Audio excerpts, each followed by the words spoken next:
19 सितंबर 2024। ये कहानी कराची की उन तारीख और पुरअसरार गलियों की है जहां रात के साए गहरे होते ही हवाएं कुछ कहने लगती हैं। कराची की एक खुनक रात थी जब समंदर की जानिब से आने वाली ठंडी हवाएं शहर की गहमा गहमी में एक अजीब सी बेजारी घोल रही थी। शाहिद, रियान और हमाद, जो बचपन के गहरे दोस्त थे, क्लिफ्टन के मशहूर नादिया कैफे से काफी पीकर बाहर निकले। कहकहों और बातों का सिलसिला अभी जारी था कि वो अपनी गाड़ी के पास पहुंचे जो सड़क के एक कदरे तारीक कोने में खड़ी थी। जैसे ही रियान ने गाड़ी का दरवाजा खोलने के लिए चाबी निकाली, एक अजीब सी सर्द लहर उनके करीब से गुजरी। अचानक गाड़ी के साए से एक छोटा सा बच्चा, जिसकी उम्र बमुश्किल 7-8 साल होगी, नमूदार हुआ। इसका हुलिया कुछ अजीब था, मिट्टी से अटे हुए कपड़े और चेहरे पर एक ऐसी खामोशी जो इस उम्र के बच्चों में नहीं होती। इसने मध्यम आवाज में कहा, भैया मेरी मदद करे। बच्चे की आवाज इतनी कमजोर थी कि बमुश्किल सुनाई दी। हमाद, जो दिल का जरा नर्म था, फौरन आगे बढ़ा और पूछने लगा, क्या हुआ बेटा? तुम इतनी रात को यहाँ क्या कर रहे हो? बच्चे की आंखों में अजीब सी चमक थी। इसने कांपते हुए हाथ से अंधेरे रास्ते की तरफ इशारा किया और कहा, मेरे पापा, उनका एक्सीडेंट हो गया है। वो आगे सड़क पर पड़े हैं, प्लीज मेरे साथ चली, उन्हें बचा ले। तीनों दोस्तों ने एक दूसरे की तरफ देखा। नेकी का जज्बा और इंसानी हमदर्दी उन पर गालिब आ गई। शाहिद ने गाड़ी स्टार्ट की और वो बच्चा पिछली सीट पर रियान और हमाद के दरमियान बैठ गया। गाड़ी नेशनल हाईवे की तरफ मुड़ गई। जैसे जैसे वो शहर की रोशनियों से दूर हो रहे थे, सड़क पर सन्नाटा गहरा होता जा रहा था। बच्चा बिल्कुल खामोश था और इसकी नजरें सामने सड़क पर जिमी थी। रियान ने पूछा, बेटा तुम्हारे पापा की गाड़ी कहाँ है? लेकिन बच्चे ने कोई जवाब नहीं दिया। अजीब बात ये थी कि गाड़ी के अंदर का दर्जा हरारत अचानक गिरने लगा था। बाहर इतनी सर्दी नहीं थी जितनी गाड़ी के अंदर महसूस हो रही थी।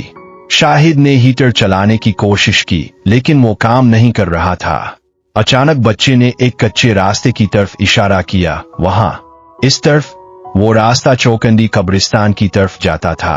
ये कदीम कब्रिस्तान अपनी पुरअसरार नक्श ओ निगार वाली कब्रों और सदियों पुरानी दास्तानों की वजह से मशहूर है। रात की इस पह चांद की हल्की रोशनी में वो पीले पत्थरों के मकबरे किसी देव हैकल साए की तरह लग रहे थे।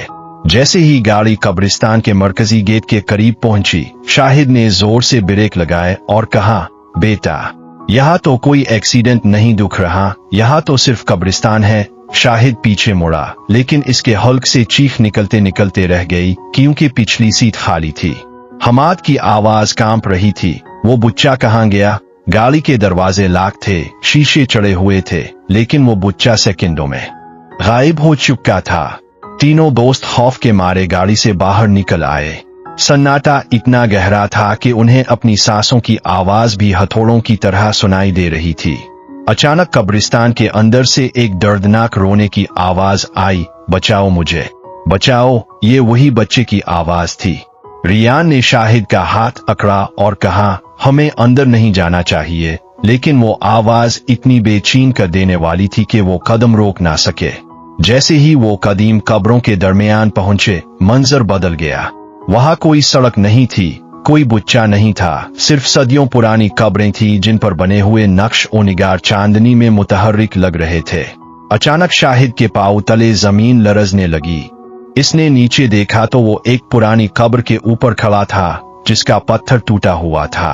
कब्र के अंदर से मिट्टी आलूद हाथ बाहर निकले और शाहिद के तखनों को जकड़ लिया। एक भारी गुस्सीली आवाज चारों तरफ से गूंजी, तुम आ गए, हमें तुम्हारा ही इंतजार था। वो बच्चा अब एक कब्र के ऊपर बैठा था, लेकिन अब इसका चेहरा मासूम नहीं था। इसकी आंखें कोयले की तरह काली थीं और दांत नोकीले थे। वो जोर जोर से हंसने लगा, एक ऐसी हंसी जिससे पत्थर भी खर्रा जाए। इसने कहा, ये रास्ता सिर्फ आने का है, जाने का नहीं। देखते ही देखते वो एक लंबे काले साए में तब्दील हो गया जो धुएं की तरह हवा में लहराने लगा। हमाद और रियान ने शाहिद को खींचने की कोशिश की, लेकिन वो हाथ इतने मजबूत थे जैसे लोहा।